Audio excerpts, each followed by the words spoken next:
from The Hungry Vegan, and today I have my daughter Gabrielle back. Hello.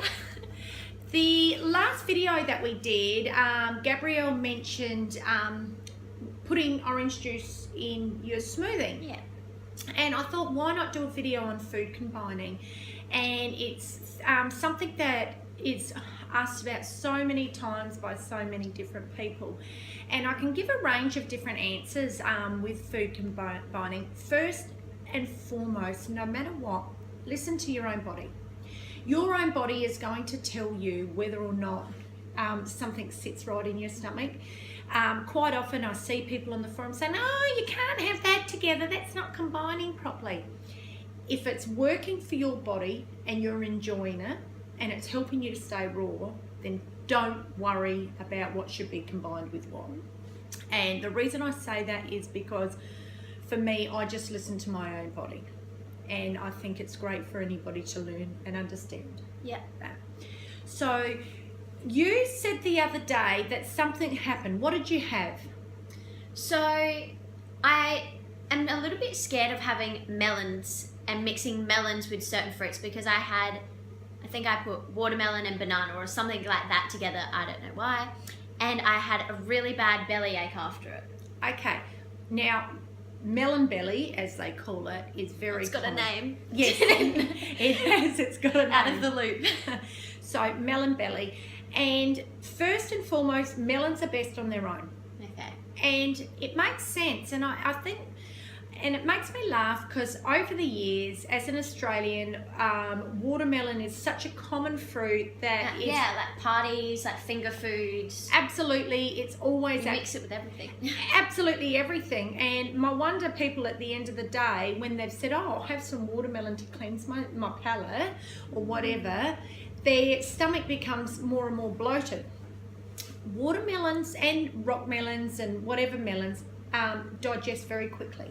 They go through your digestive system extremely quickly. So if you have a pile of food already in your stomach, it can't get through the digestive system. Oh, okay. So what happens is it ferments. So whilst the melon's fermenting in your stomach, that bloated, horrible belly that you get, Oh, massive food, baby. yes, that comes up, and as well as that, you can feel sick. Yeah. Another thing that some people say is that you may not have enough chromium in your diet, and that can affect you with melon, causing that belly ache on an empty stomach as well. Because, and I must admit, when I first went raw, I was in a little bit of pain having watermelon, but I have watermelon now nearly every day. First thing in the morning, I have about a quarter. Yeah, big size. I have about a quarter of watermelon, and the reason I have it is I love having high water fruit, and I don't get any pain whatsoever. So I obviously some form of cleansing was going on in my stomach. Did you start off with a small amount of watermelon juice, or? Yeah, I used to have probably about 400 mils, 300 to 400 mils. Of watermelon juice, or I blend it or I put it through the juicer, either one. I used to have that first thing in the morning, and I'd get pain, and I'd also get some pain down my arm. It felt like I can only explain it as poison going down my arm. It was like, ugh, and I was like, oh my goodness, why am I doing this? But I'm glad I persevered, because now I have probably 1 litre to 1.5 litres of watermelon every morning. Mm-hmm. And I love having it.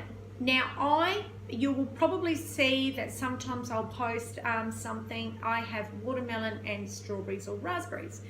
Now ultimately watermelon should be on their own, but for some reason I can mix berries with my watermelon and I'm fine.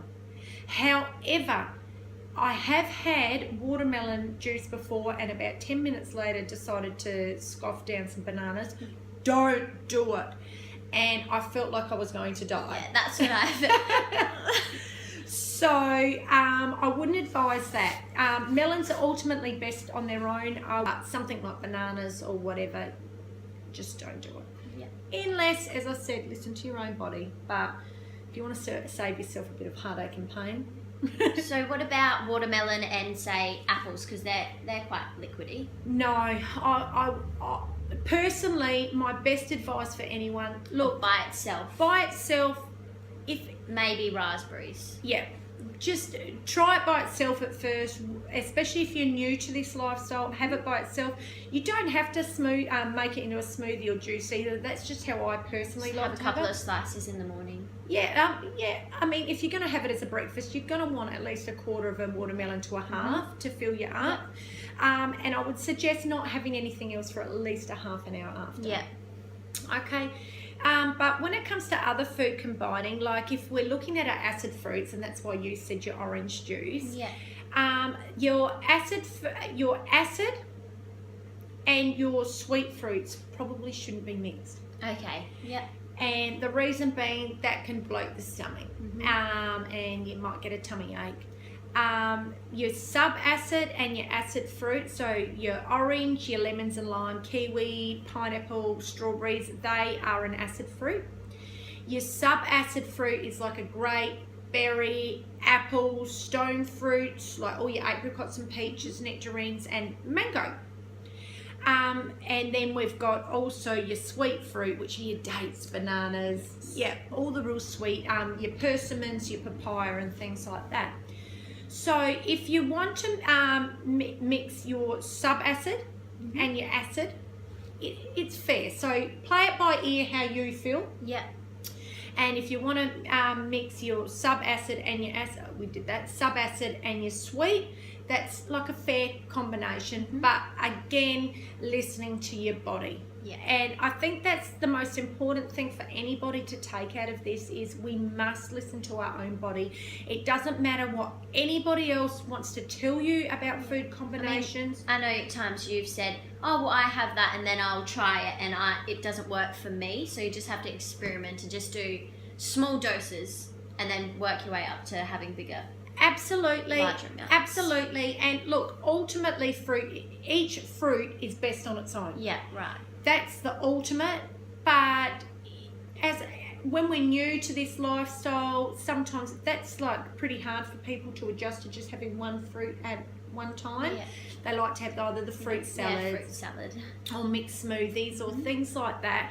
So, but you know, bit by bit, if you want to get to the time where you have what's called mono meals, and you're having one lot of fruit on its own at a time, and that's going to be really great for your digestive system and a great way to help you cleanse and release any extra toxins that you may have in your body. Does this information help you a little bit more, Gabrielle? Yes, definitely. Just opened my mind again. Okay, so the next time you have a melon, when will you have it? In the morning and not with any other foods. Oh, all right, so you'll have to see how that works for you. Yes, I will. All right. Thanks, Mum. Okay. Oh, it was so nice doing this video with you. I really enjoyed it. How do you like it? Because I have been trying to get my daughter Gabby on YouTube for over... Yes. Oh, a year at least. Yeah, I'm always pushing her. Get on Instagram, get on YouTube. You had, really had to push me for Instagram. Now I'm hooked. Yeah. So if you liked these videos, let us know. Give it the thumbs up, share it, subscribe to my channel. Also, please join my Raw Vegan Fruitarians for Life group on Facebook. I will have the link in the description. It's a great support group for anybody wanting to join this fruity life. And also you can find me on Instagram at The Hungry Vegan, and you can find Gabby on Instagram at Gabby Tornquist. which I'll put the names for both of them up. Lovely to see you, and see you next time. Bye for now. Never gonna keep me